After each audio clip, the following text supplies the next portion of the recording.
अंतिम सामन्यात अर्जेंटिनाचा पराभव करत स्पेननं फुटबॉल वर्ल्ड कपवरती कोरलं आपलं नाव. रात्री 3 वाजताही कोल्हापूरकर रस्त्यावर. प्रत्येक पनीर सारखं नसतं. शुद्धतेची खात्री करूनच योग्य पनीर निवडा. गोखूळ मलाई पनीर हे शुद्ध दुधापासून तयार केलेले आहे. त्यामुळे त्यात नैसर्गिक दुधातील फॅट, प्रथिने आणि कॅल्शियम भरपूर प्रमाणात मिळते. काही पनीर वनस्पतीजन्य तेल, स्टार्च किंवा इतर घटकांपासून तयार केलेले असू शकते. म्हणून ग्राहक म्हणून जागरूक व्हा आणि पनीर घेताना गोकुळच मागा. शुद्धतेचा विश्वास, चवीचा आनंद. आजच घरी आणा गोखूळ मलाई पनीर.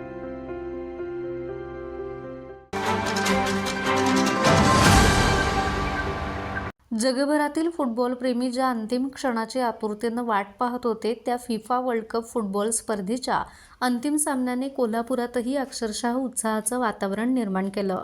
अर्जेंटिना आणि स्पेन यांच्यात रंगलेल्या या महामुकाबल्याचा थरार अनुभवण्यासाठी शहरातील हजारो फुटबॉल शौकीनांनी रविवारची संपूर्ण रात्र जागून काढली. घराघरात, मित्रमंडळींच्या गाठीभेटीत, मंडळांच्या कार्यालयात, चौकांमध्ये तसेच मोठ्या स्क्रीन आणि चित्रपटगृहांमध्ये अंतिम सामना पाहण्यासाठी चाहत्यांनी मोठी गर्दी केली होती. सामना जसजसा रंगत गेला तसतशी प्रत्येक क्षणागणिक उत्कंठा वाढत गेली. प्रत्येक गोलची संधी, प्रत्येक बचाव आणि प्रत्येक आक्रमणावरती प्रेक्षकांकडून जल्लोष, टाळ्यांचा कडकडाट आणि आनंदाच्या आरोळ्या उमटत होत्या. रविवारी रात्री शहरात पावसाची रिपरिप सुरू असतानाही फुटबॉलप्रेमींचा उत्साह कमी झाला नाही. काँग्रेस कमिटी, मिरजकर तिकटी परिसर, विविध पेठांमधील चौक आणि सार्वजनिक ठिकाणी चाहत्यांनी छत्री, रेनकोट आणि पावसाची पर्वा न करता हजेरी लावली. अनेकांनी खुल्या मैदानात आणि मोठ्या स्क्रीनसमोर एकत्र येऊन सामन्याचा रोमांच अनुभवला.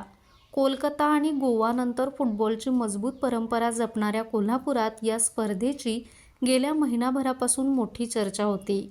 शहरातील अनेक क्लब, क्रीडा मंडळे आणि फुटबॉलप्रेमींनी दररोज रात्री सामने पाहण्याचं नियोजन केलं होतं. अंतिम सामन्याच्या दिवशी तर हा उत्साह शिगेला पोहोचला. अनेक ठिकाणी सामन्यापूर्वी चाहत्यांनी आपल्या आवडत्या संघाच्या जर्सी परिधान करून झेंडे आणि बॅनर घेऊन जल्लोषाचं वातावरण निर्माण केलं. गतविजेत्या अर्जेंटिनाकडून विजेतेपद कायम राहील असा ठाम विश्वास अनेक चाहत्यांना होता. त्यामुळे सामन्यापूर्वी शहरातील विविध भागात जल्लोषाची जोरदार तयारी करण्यात आली होती.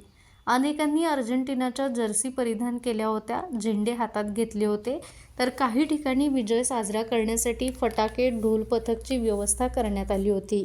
सामना सुरू असताना अर्जेंटिनाला मिळणाऱ्या प्रत्येक संधीवरती चाहत्यांकडून जोरदार जल्लोष होत होता. मात्र स्पेननं निर्णायक गोल करत 1-0 अशी आघाडी घेतल्यानंतर वातावरणात कमालीचा तणाव निर्माण झाला. अखेर स्पेननं अर्जेंटिनाचा 1-0 असा पराभव करत फिफा वर्ल्ड कपवरती नाव कोरलं आणि अर्जेंटिनाचे सलग दुसऱ्यांदा विश्वविजेते होण्याचं स्वप्न भंगलं. यानंतर कोल्हापुरातील अनेक ठिकाणी जल्लोषाची तयारी फोल ठरली. अर्जेंटिनाच्या समर्थकांमध्ये प्रचंड नाराजी आणि निराशा पाहायला मिळाली. सामना संपताच अनेकांनी शांतपणे स्क्रीनिंगची ठिकाणं सोडली, तर काही चाहत्यांनी पराभवाबद्दल हळहळ व्यक्त केली. दुसरीकडे स्पेनच्या समर्थकांनी मात्र आनंदाच्या घोषणा देत आणि एकमेकांचे अभिनंदन करत ऐतिहासिक विजयाचा जल्लोष साजरा केला.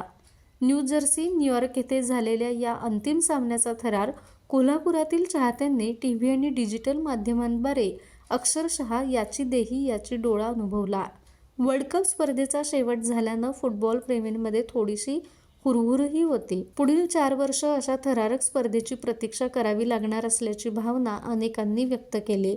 मात्र या महिनाभराच्या फुटबॉल पर्वानं कोल्हापुरातील फुटबॉल संस्कृती आणि खेळावरचं प्रेम पुन्हा एकदा अधोरेखित केलं. अंतिम सामन्याची ही अविस्मरणीय रात्र शहरातील फुटबॉल प्रेमींच्या स्मरणात कायम राहणार आहे. माझा महाराष्ट्र न्यूजसाठी नाज अत्तार, कोल्हापूर. ताज्या घडामोडी पाहण्यासाठी माझा महाराष्ट्र न्यूजला आजच सबस्क्राईब करा.